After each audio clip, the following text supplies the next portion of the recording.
Hi guys, my wife has HSV too, but I don't. I don't have one or two. We've been married 30 years. I kind of wish I would get infected because I miss giving her oral sex. Please keep up the good work. This is Reid from readaboutsex.com. Cathy from TheIntimacyDojo.com. And I thank you so much for writing in that. It's really beautiful and vulnerable. And my question is, if you wish you would get infected so that you could have oral sex with her again, have you talked to your doctor about if there's any contraindications, like if you have a suppressed immune system, that might be better not to. But a lot of people choose to have oral sex with people with HSV 1 or 2, and they're fine. It doesn't mean that you can't get it. The risk of transmission with oral sex is relatively low, but it's also like if you want that connection with your wife, it may be that it's something you want to do anyway. So again, we're not doctors, nor do we play doctors on television or the internet. What I am going to say is start with what do you need to feel emotionally safe and what do you need to feel physically safe.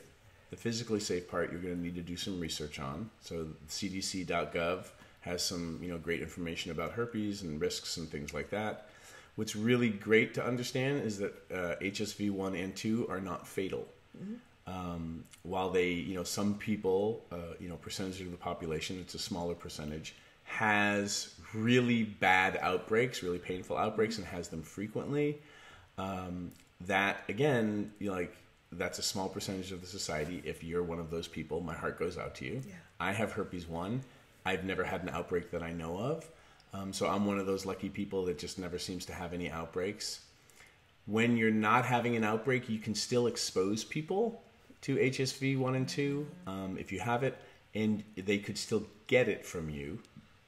What we know for certain is when you are having an outbreak, that's when not to stick your face on an outbreak or your genitals on an outbreak, because then people are definitely contagious. It's what's called in the realm, they're shedding.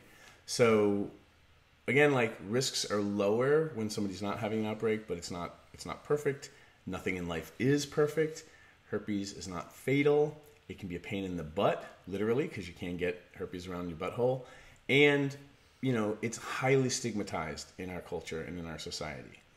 If somebody has it and they're worried about giving it to you, then that might keep them in their head the whole time, and then they can't enjoy the pleasure that you're trying to give them. And there's some medication they could talk to their doctor about potentially that reduces the risk of shedding. Yeah. So again, there's a lot more possibility for empowerment in having your agency, and for you and your partner to find a sweet spot where you both can pleasure each other. You can use dental dams and saran wrap, so you can still have your face down there. Use lube on the saran wrap on the dental dam on the side that goes against the vulva.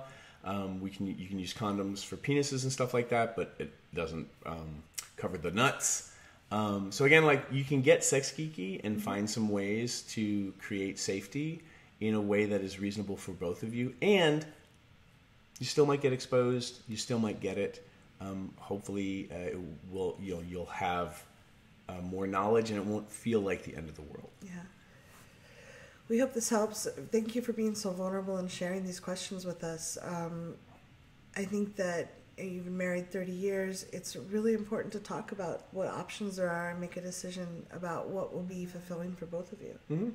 And there's a bunch of other videos that we've done on herpes because people have lots of questions. Yeah. So, maybe you and your partner sit down and kind of watch all of them, not to give you herpes overload, but to understand,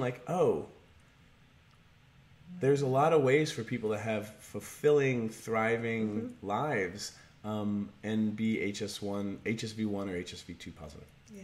We hope this helped. Leave comments below. Thanks for watching. If you'd like to subscribe to my social media, it's right there.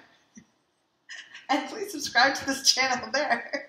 If you'd like to see more goofy Reid and Cathy, there's more videos there. I didn't see that. Why are they there?